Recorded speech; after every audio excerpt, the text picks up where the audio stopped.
Want to know the easiest way to make beautiful, delicate watercolor florals? Try not using watercolors. Hey guys, welcome back. My name is Shayda Campbell, and on this channel we make art together and it's fun, not scary.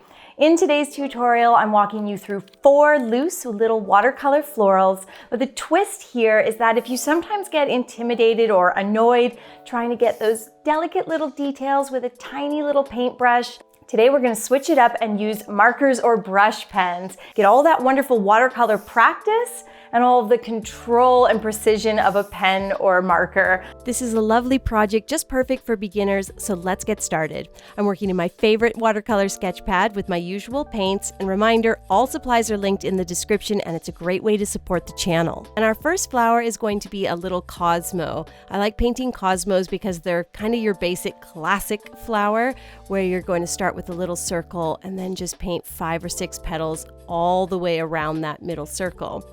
A good tip here is if you paint a couple, try painting one with a really shallow bottom petal. That'll help with the look of depth and perspective.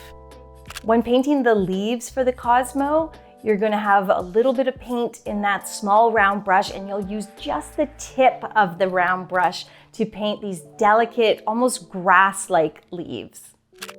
Finish up by filling in the centers with a very watery, transparent yellow ochre. And we'll move on to our next flower, which is the marigold. A simple way to paint this is to run the belly of the brush around the paper in a circular motion to make a nice smooth circle, and then you kind of move the pigment or the paint outward to give that circle a really ruffled edge. And the color I'm using is yellow-orange mixed with a little bit of raw sienna. When painting the leaves of the marigold, think of painting a fern. So start with a line, maybe give a top leaf, and then paint pairs of long, thin leaves going all the way down that center line. And voila, we're just going to do the same leaf on the other side. And these 2 flowers are complete. I think you can see that we've kept it quite simple. And the trick here is that now we're going to bring these flowers to life, really make them pop with a little bit of brush pen. So you just want to make sure they're dry. It takes maybe 10 minutes. And then you're ready to come in and use that precision of the marker tip to give your flowers some beautiful detail. For example, I'm doing some dotting at the center of the cosmo. I did some thin, delicate lines on the leaves. And then I'm using a darker pink to add detail to the flower itself. When you're adding brush pen to the cosmo, focus near the center, near the stamen. Add a little bit of pink marker there. That's going to help with that look of depth and perspective, and it's also going to add to the beautiful color and texture of those petals. With the dark pink detail complete, I also took a sort of medium pink, and that just helped blend everything together and give the cosmo a really natural coloring. Let's start our marigold off by using the bullet point, so the fine tip of a dark green brush pen, to put a little line down the center of each leaf. It's not a lot of detail, but it really adds something. And from there, we'll use the orange or dark yellow brush pen to begin our flower. When you add the brush pen to the marigold blossom, that's when you really get a lot of bang for your buck. It's so easy to make this flower come to life, and you didn't have to do anything with watercolor other than basically paint a circle. Use the tip of the brush pen and draw circle after circle of these tiny little lines. It's so simple and it's very effective.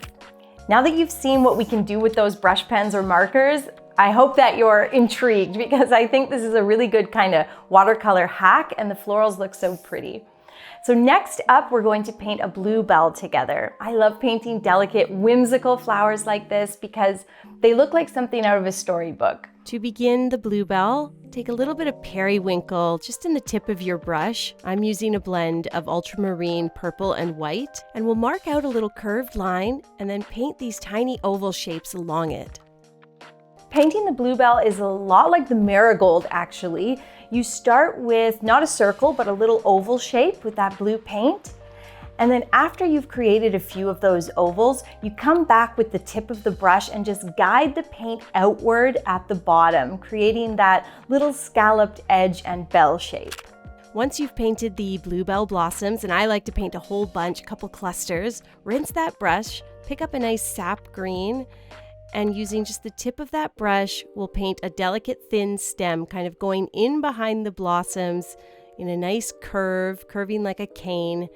And then we'll do these thin leaves that come to a little bit of a point. So just run that brush across the page, 1 or 2 brush strokes, and leave it alone. Our final flower today is the pansy. You are gonna love it when you see how easy these are to paint, especially when you use the brush pens. Using the lightest watery purple, I run the brush around in a circular motion to make a circle or a first petal, and then I paint 2 more, kind of like ears on a mouse. Once you've painted those pansy blossoms, we're gonna come back in with a little sap green on the tip of our brush and add these really delicate curving stems and branches. I love to touch that green right to the purple so that I get a little wet into wet happening. If you don't get that, don't worry about it, but I think it looks quite pretty. Let's give the bluebells and pansies a second to dry while we get our brush pens back out. Our bluebell really comes to life with the addition of just some little blue lines. That's it, that's all there is to it. I'm using the bullet tip of the brush pen to just draw as many little delicate lines as I think look nice. With that complete, you can leave the flower the way it is or grab a green brush pen and just do a few thin lines at the base or center of the leaves. Maybe add a little grass in behind.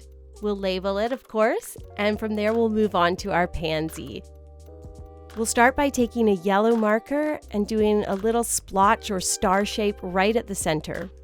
Adding the brush pen to these pansies is probably my favorite part of this whole project. If you've done a light purple flower, reach for your darkest purple marker, and that's what you're going to use to add just a whole bunch of little lines on each petal.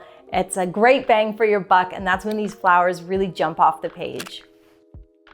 I think the pansies are a great example of what you can do with brush pen, what you can do with mixed media. You don't have to be able to paint this detail to make something really beautiful and something really delicate. I actually find that the brush pens, especially the Tombos that I'm using, they perform a lot like watercolor paint on a brush. So don't be afraid to use a little mixed media if you feel like that would help you gain confidence and make better art. To complete this project, I'm using a medium purple to blend the bluebells and pansies, and I'm going to call that done. That's it for my brush pen and watercolor florals. I hope you enjoyed this tutorial, and if you did, there are 2 more flowers, a peony and clematis, and those are available over on Patreon. I give bonus content every week over there for my wonderfully supportive Patreon family. If you want to see those, check it out over at patreon.com/Shayda Campbell. Thank you so much for being here, friends. Make sure to hit that subscribe button. All right, let's flip that page over, move these markers, and get our paints back out because we're starting with a beautiful summery peony. We'll begin by making a circle on the page to mark the center of the flower.